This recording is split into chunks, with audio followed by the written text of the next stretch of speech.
Hello, everyone. I'm Mark. And I'm Rob. And today we're going to talk about whether or not the fix is in for Angel Reese to win Rookie of the Year over Caitlin Clark. Welcome to Mark and Rob's Sports Showdown. And if you haven't subscribed yet, please do so and hit that notification bell when you do. And we're almost at 2,000 subscribers. We've been around for 3 months. So if you're wondering why we only have 2,000, that's actually good. And if you're under the age of 45 or female, we definitely want you because we want to increase our demographics in those areas. All right. So, Rob, I don't know what to say, but there doesn't seem to be any major media that's saying, oh, Caitlin Clark should win the Rookie of the Year, even though people who know basketball know that she's a better player than Angel Reese. So they seems to be obsessed with these double-doubles, which is just an arbitrary number. Like 10 is an arbitrary. We're in a base 10 numbering system. Right. And it's not hard for a forward to get 10 points at all and even 10 rebounds. In fact, we went over this before, how common it is. There's 129 double-doubles in the league this year and only 19 for assists and points. And Caitlin Clark has 5 of those, and there's only 3 triple-doubles, and she has 1 of those. So when she gets a double-double, it's much harder. Last year, 60 people from the press and the media voted. And this year, I'm assuming it's 60 again. I don't know the demographics. They don't give that information out. I'm assuming it's a diverse demographic. Mm-hmm. I just don't know the breakdown. As we know, the U.S. population is 59% white, 13% black, around 19% Hispanic. Asian and other races are mixed in. So, they can't make it a perfect match with that when they invite media members. And in fact, it's a black league. So should the media members be higher than, say, 13%, which is the breakdown of the U.S. population? I don't know. Apparently most likely, well, I would say most likely it is. And I'd say most likely out of that 60, like I said, I'm not a math major, but I think out of that 60, definitely 50% are going to be women, definitely. Yeah, that would be fine. I'm fine with that. I'm just wondering. I'm fine with whatever they decide, as long as it's within reason. I just don't know what they decided to do and whether that enters into who they invite to be able to vote. I'm all for the diversity. I'm just wondering what is the proper breakdown, because it shouldn't matter, Rob, because like the two of us we are raised colorblind as much as possible. Like Rob was like friends with my brother in 7th grade. So I just don't know what the story is in terms of it shouldn't make any difference, but one player is white and one person's black, and society is still seeing race more than they should. Yeah. And I think it's influencing the voting, because every black person in the major media, females, is saying Caitlin Clark shouldn't win. It should be Angel Reese. So I can't help but think that race is entering into who they're voting for, Rob. I think they're trying to, like I think I've told you before, since blacks we've been down and always been persecuted, and also, still even not. I think Martin Luther King said we're similar but not accepted. We're not accepted. That you can move it to your neighborhood, but we're not going to be fully accepted because of our color and our race, which is sad in our country. But I think they're just trying to. It's like I have to say subconsciously, maybe that they know that Caitlin Clark is better than Angel Reese, but subconsciously they're saying, well, I have to stick by this black woman. I have to get us out there. I have to promote us, because we've always been, always put us down, always think that we're a lower level of human being or person. So I think subconsciously, or maybe even consciously, they're doing it just to do that, to put Angel Reese as Rookie of the Year. Well, they're giving reasons that aren't normal reasons for Rookie of the Year. Victor Wembanyama won the Rookie of the Year last year, and the Spurs won 22 games and lost 60. The year before, they won 22 games and lost 60. He didn't even help them with any more wins the following year. Okay, so and the reason that is because the rookie is not as good as an MVP, and they can't influence the wins as easily. And a lot of times they're on a lousy team, so they're not going to have a ton of wins. So, but right now, we've already had commentators talk about when Chicago has a better record than Indiana, they go, well, we're voting for Angel Reese because they have a better record. And of course, when Indiana has a better record, I don't see them going on the air and say, hey, I'm going to vote for Caitlin Clark now. I don't see them saying that. Yeah, there's scientific analogy of how to determine the Rookie of the Year is really the standings and better record, which does not determine what a Rookie of the Year is. No, so I'm just wondering, Rob, this league is upset that Caitlin Clark gets all this publicity and all this money. Yeah, I get that. I would be jealous of her. I think 99.9% of the population would be jealous of her. I don't have a problem with that. I have a problem. They're also envious of her. I have a problem with the fact that they're trying to hold her down which is silly because she's going to make them more money. But I think they have a problem with a white person being the face of the league. We saw an overly woke white author from USA Today. I think her name is Lindsay Schnell, that said Juju Watkins, is going to is black, and people are taking notice that she's going to be the face of the league, and it's important for a black person to be the face of the league. No, it's not important for a black person to be the face of the league. Yes, sometimes it's important for them. If a white person was always the face of the league, sure, that would be a major problem. Right. But they're only 64 to 70% of the league. So by odds alone, shouldn't they not always be the face of the league? Sometimes a white person or a Hispanic person would be the face of the league. How about which determined by the best person? Oh, what a weird concept. The best rookie. Go through the stats. Rob, no logic on this channel. Oops, I did it again. I'm so sorry. I did it again. Logic. Oh my gosh. I mean, why not just do it that way? The best person, no color, no race. This person, even cover their name, Caitlin Clark, whatever. Who cares if she's black or white? My friends, when I talk about you or any of my friends or your brother or my friends from high school who are mostly white, I say my friends. I never say, oh, my white friends from high school. Oh, my white friends from college. I just say my friends. I do remember somebody asking me one time when I said I started talking about my friends. And somebody asked me, oh, what color were they? I'm like, who cares? They're my friends. I don't care what color they are. They're my friends. Doesn't matter. Rob, I think it's something that they're trying to hold Caitlin Clark down, and they think the Rookie of the Year will make her the face of the league. And so if they try to temper that, that's going to accomplish part of their goal. Now, I don't think it's going to work because I think she's going to be the MVP. Yep, sorry. No, it won't matter. Yeah, it doesn't matter. She's going to win a championship because she's on a young, talented team. But she's trying to just trying to hold her back just a little bit longer before it all explodes. And what's the point? What's the point of doing that? It's going to happen anyways. Like I said, it's right. Yeah, it's right there in front of you, and that's the whole part. Some people are saying they're scared of it happening. I don't know why they're scared of that happening.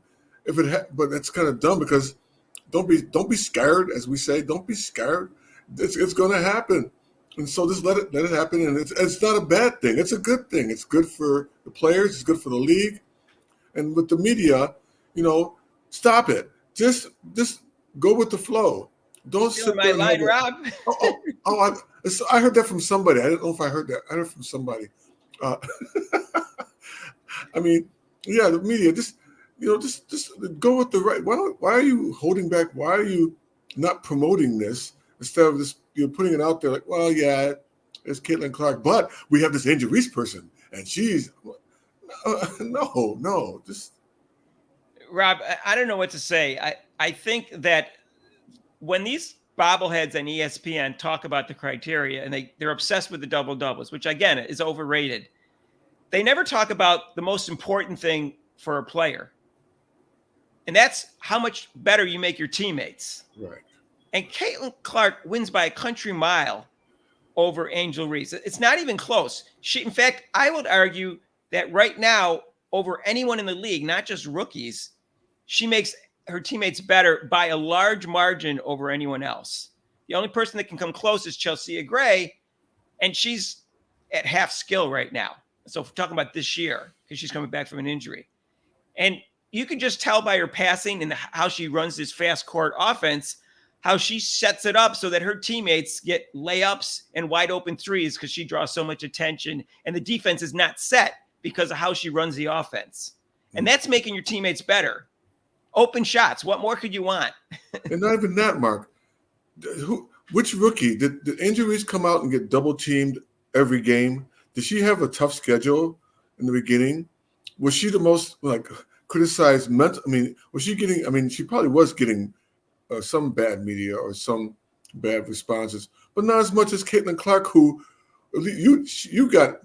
Angel Reese got that criticism because of the way she acted. Caitlin Clark's getting hate and dislike for no reason, only because she's popular. And it's almost like they have these talking points that they all agree on. And they're basically, I have to point out, Angel Reese, up until a game or two ago, in her first 16 games, she only had 4 blocks. Caitlin Clark has 3 times as many. Sorry, she's a guard. And, and we know that some of her offensive rebounds are on her missed shots. And she's a good defender, but she's not a great defender. No. She fouls a lot. She doesn't get blocks. She gets steals. And she's a great rebounder. She's leading the league in rebounding. But she doesn't do anything to make her teammates better, really. Right. She's not a particularly good passer. She can't dribble. We know she can quadruple dribble. We've seen that. Yeah, we saw that. I don't like Angel Reese, but I know she's a very good player. And I'm not even saying that Caitlin Clark is way better than her. But I'm saying it's clear that Caitlin Clark is the better player. And already these people that are saying this have their mind made up. Like I'm open. I'm still open. Angel Reese could convince me she should be the rookie of the year. But I don't think that's going to happen because I think Caitlin Clark's getting better and better by the game, and she's just going to explode, especially if she gets a rest over the Olympic break and stuff like that. Just like you said, the fix is in. But I'm glad they're both in the All-Star game. This is they're going to show us. I think Caitlin Clark is going to embarrass a lot of people and then open up a lot of eyes to some people who are poo-pooing her and calling her one-trick pony and saying she's not really that good. I want her. She's going to shine in the All-Star game, and then like we have other videos. All these people, the Olympic Committee, and all these little haters, they're going to be like, "Okay, now what you got to say now?" That's what we said. What you got to say now? Yeah. What bothers me, Rob, is it seems like these people have their mind made up that they're just going to justify it. They're just going to come up with, just like when Caitlin Clark wasn't put in the Olympic team. They decided not to put the Olympic team because she's too popular. And then they came up with a bunch of lame reasons to justify it. And that's what they're doing with Angel Reese. Like they're justifying voting for her right now. They have their minds made up. They're going to say the same things at the end of the season.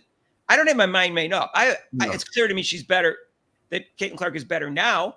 But if Angel Reese goes crazy and Caitlin Clark falters, yeah, I would have voted for Angel Reese. Right. But I don't think they're going to change their mind, Rob. Like that's why I think I think the fix is in. Yeah, they want a black player to win Rookie of the Year. They don't want it to be Caitlin Clark because she's white and she's too popular white. Anybody but Caitlin Clark. Anybody but. And if she does win, oh my gosh, the uproar. And then you talk about the race coming out. Oh, you just voted. The reason why she's Rookie of the Year is because she's a white, and you didn't focus in on Angel Reese, who did all these double doubles. What happened? A race, which this country is so weird. Race always has to come into something. It can't be just because of the person's ability. Race has to come into it. And if you don't think this is racial, wait till you see after the end of the year when someone wins. If Angel Reese wins, white people are going to complain she won it because she's black. And if Caitlin Clark wins, black people are going to complain it's because Caitlin Clark is white. Yeah. I'm not going to complain as long as the right person wins. Right. I don't give a crap about their race. Right. But other people do. And Rob, I can't tell you how much that bothers me. Because bothers me a lot. Like I said, if you're going to be voting for this, you have to be objective, which means you can't consider race. When you have a black person on Twitter doing a 50-minute talk about Rookie of the Year, and they're a voter on the WNBA platform and do not mention the leading candidate for the Rookie of the Year, that is based on race. That's racist, and they're not being objective. They should not have a vote. Right. I don't care if they vote for Angel Reese, if they decide at the end of the year that she's better, but you can tell they've already made up their mind who they're going to vote for. That is not objective. They should have their vote taken away. Yeah, I agree. No, I agree. And I would say the same thing. The same thing for white. If it happened with Caitlin Clark, they talked about the Rookie of the Year, and they didn't mention Angel Reese. I would do the same thing because she's at least in the conversation. Exactly. Yeah. Just Just get rid of the race thing and just go by the best player. Close your eyes. Just close your eyes, and they have a little form in front of you. Close your eyes, and to your left is Caitlin, to your right is Angel, and just vote that way. And it's even worse, Rob, nothing's worse if you're a voter for this particular concept. But it is worse in another way if you're on a major network like ESPN and all the black females are saying the same thing, are all going to vote for Angel Reese if they have a vote. I don't know which ones have a vote and don't have a vote. But it's even worse because you're being paid to have a valuable sports opinion. Mm-hmm. And if you're not objective, which is the most important thing as a commentator in sports, then you suck. Yeah, exactly. You shouldn't even be on the air, let alone have a vote. I'm serious about that, Rob. No, you're exactly right. You used the correct word. You suck. Why if are you? I wasn't objective, I should be taken off the air as a YouTuber. But I think I'm objective, and I may falter at times, but I'm 100% conscious of trying to be an objective. Well, you're like you said, you're only asking questions, and the questions that you're asking when it comes to this topic is because you don't know, and that's why you kind of had me on here, and I can give you what I think, so then you can maybe get those questions answered. But I mean, that's part of like being, if you're going to be out in the public or be out in this kind of format, especially if you're, like you said, if you're out there in the news and the sports thing, you're in a big major media, and you're going to sit there and just like have blinders on and just say, okay, I'm only going to vote for people of white. I'm only going to vote for people who are black. I'm only going to promote only the Hispanic players. Then you shouldn't be on there. You shouldn't even be on there. Rob, I always listen to the black perspective because I have zero chance of ever being black, and I have zero chance of understanding what it's like to be black in this country. Michael Wilbon comes on, pardon the interruption, and talks about sports and says things about black athletes and black coaches not being hired and things like that. I listen, and I see if it seems reasonable, I go, yeah, okay, they're being screwed over. If he goes overboard, I go, I think he's going overboard. When Rob tells me I'm out of line, and I go, okay, well, I should listen because Rob's got a reasonable viewpoint on race and correct viewpoint, I think. But I don't think these people do. I just get the impression they've made up their mind, Rob. And Mark, I did the same thing. When I went out to a white suburb, I lived in the city, the ghetto. I didn't know that much about white people. So my one question, you're going to laugh, is that I always thought, oh, hey, I asked, hey, when you graduate from high school, you get a car, right? And my white friends are like, no. My parents didn't give us a car, Rob. I had to buy a used car for my cousin for $500. So, yeah, Rob thinks white people get like for our 16th birthday. You think we just back then? You think we just get cars because we're white? Yeah, when you graduate, yeah. You guys what about four white people, Rob? You think they get them too? Yeah, that's what I thought. Yeah, like, oh, you're white, you guys. I don't know, Rob. I didn't grow up in a rich neighborhood. I grew up in a middle class neighborhood. Right, but still, for me, that was. I mean, the houses and stuff out there. To me, where I live, where I came from, that was rich. So. Oh, okay. All right. Well, I don't know. This is the whole thing upsets me, and I just want the best person to win. Right. Just vote for the best person. And I don't think that's what's going to happen. And again, I don't know the breakdown of the race of the voters, but if they decided to make it, I don't know, because it's a black league and they gave more than 50% of the voters because it's, 64 to 70% black, the vote, I don't think Caitlin Clark has a chance. No. I just don't, especially the black females. The black females dislike her more than the black males. The black males seem to stick up for her most often. Yeah. And then they don't like that. We're in trouble too, being a black male. Why you stick up for that white woman? Which is what tells me I'm correct on my evaluation, because the black males have no reason to be wrong about this. They have no reason to be biased towards Caitlin Clark. Right. So how dare we vote for and talk about the white woman? Why don't you talk about? Someone said that to me when they came on last night. They were saying, "Oh, good, you're on. Here's a brother. Talk about Angel Reese because this other guy talks about Caitlin Clark." But I don't vote for somebody just because they're black. I don't vote for anybody just because they're black. Tell me why that criteria about making your teammates better never comes up in the discussion with any of the people that want to vote for Angel Reese. Because when I talk about Angel Reese, I say her good things about her too in the discussion. Mm-hmm. I don't ignore what she's good at. So tell me why they're not doing that. Why? Because they're not objective, and many of them are racists. And I don't mind saying that. I don't know. I'm not saying they all are. I can't get into their heads, but I can tell by how they present it, they have an ulterior motive. And the only thing I can think of is race. But blacks can't be racist, Mark. We can't be I racist. Forgot. Cheryl Swoops taught me that. I forgot. That's right. Blacks can't be racist. So I think there's an agenda to slow down what's inevitable for Caitlin Clark to be the face of the league. Because this way, if she's not the rookie of the year, not only is she the MVP, not only didn't her team didn't win a championship, but she wasn't even rookie of the year.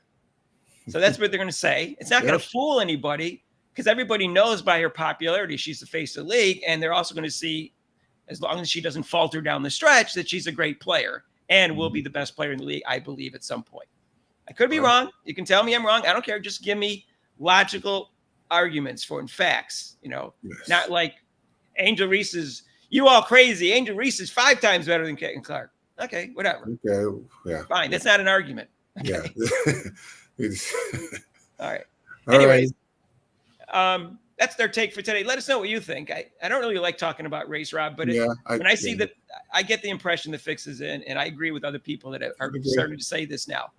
And it's really unfortunate. It's going to make the league look really bad. And I think it'll make the league less popular if that's what happens. Unless Angel Reese deserves it at the end of the year, goes crazy and, like I said, she falters and she deserves it. Then it won't make the league look bad. I think it'll be okay. It's fine. Because the right person, whoever's better, should win.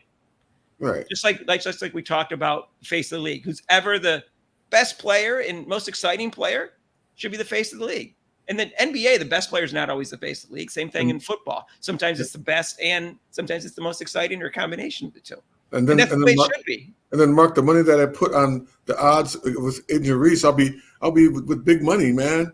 So I wouldn't bet unless I knew the racial breakdown of the voters. And that's so sad to say. I shouldn't even say that. I shouldn't think that. We're going to talk about something besides race on our show next Monday when we have our next live show. And it's 6 to 8 Eastern time. And it's every Monday except for major holidays. And also not in the 2 weeks during the Olympics, because from 2 to 5 in the Olympics, we're going to cover them because it's prime time in Paris, and that's when all the marquee events are. So that'd be really exciting. Looking forward to Simone Biles. She's black, and I'm going to root for her just because she's black, Rob. All right? That's good. Let's see. I'll root for that. Well, and Shakira Richardson. Just because she's black, I'm rooting for her. Who's the white 400 meters runner? I'm gonna vote for. I'm gonna you watch. Can't, Rob. You got it. You got to be the black person to be the face of the Olympics. I gotta follow suit. Oh, okay. You got to follow suit. Oh, man. Now, Simone Biles. So all jokes aside, Simone Biles, I think, is the face of the Olympics, and it has nothing to do with her being black. It has to do with she's the most dominant athlete in the world right now. So that's good, and that's the way it should be. And she's exciting. Right. All right. And if you haven't subscribed yet, please do so and hit that notification bell. And I'll be covering the game on tomorrow, which is July 10th, for the Indiana Fever, noon on WNBA TV against the Mystics. Join me for that live show in that one. All right. All right. Peace out. out. We'll see you in the next video. You want me to take that part out, Rob? No.